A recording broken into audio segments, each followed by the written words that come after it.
இரட்டை இலை சின்னத்தை முடக்க கோரும் ஓபிஎஸ் தரப்பின் மனு மீது நாளை மறுநாள் முடிவெடுக்க இருக்கிறது தேர்தல் ஆணையம். இது தொடர்பான விவரங்களை வழங்குவதற்காக இணைகிறார் சிறப்பு செய்தியாளர் சுசித்ரா. விவரங்களை பதிவு செய்யலாம்.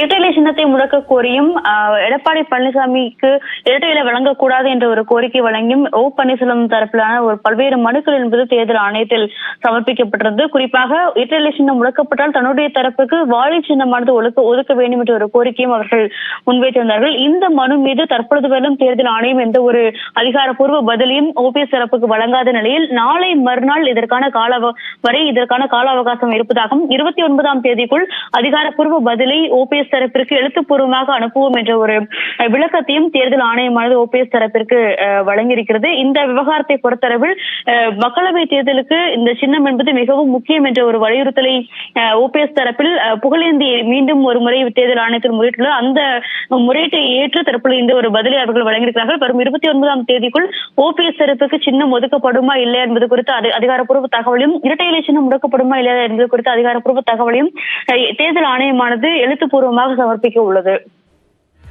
விவரங்களை வழங்கியதற்கு நன்றி சுசித்ரா.